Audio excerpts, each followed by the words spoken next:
بقول لك يا عم انا مش عايز اروح المدرسه. لا هتروح المدرسه غصب عنك. بس دي مش المدرسه. ما انا موديك بقى مدرسه فن المندي، احنا هنا في شيخ المندي. اكبر صرح ومطعم مشويات في مصر، وده فرعه الثالث في زهراء المعادي. الصواني دي احنا جينا فين؟ احنا هنا بقى في شيخ المندي اللي عمل لنا صينيتين جداد بمناسبه رجوع المدارس، عليهم خصم اكتر من 50%. اول صينيه بقى وهي صينيه الناظر، ودي بقى فيها ايه يا عم ادم؟ فيها كيلو مشويات كامل، ربع كفته، ربع شيش، ربع طرب، ربع سجق، معاهم بقى فرخه كامله، معاهم بقى نص ممبار، وكمان بقى تحتيهم فرشه الرز وكل السلطات اللي انت تحبها. ايه الحلاوه دي؟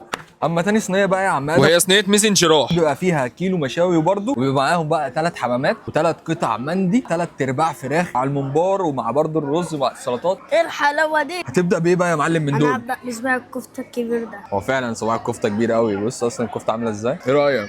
موت. نيجي بقى للحمام اللي طعمه حلو قوي قوي زي شكله بالظبط، كمان محشيه رز مبهر حلو قوي ومستواه كويس، كمان كانت مليانه لحم. ونيجي بقى للمندي عشان هم اصلا اصل المندي دي هتدوم، ايه الحلاوه دي؟ بيدوب في البق كده على طول. سجق ده كده او. السجق عجبني جدا جدا. نيجي بقى للطرب، وكان حلو جدا جدا المره دي زي باقي الاكل، وعجبني قوي فضحكت على خد ادم. انت الحته الصغيره دي وانا اخد الحته الكبيره دي.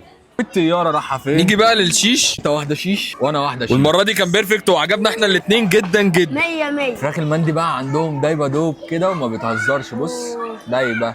بقول لك ايه، انا عجبني المندي قوي. احلى حته مندي عليك عشان تروح المدرسه.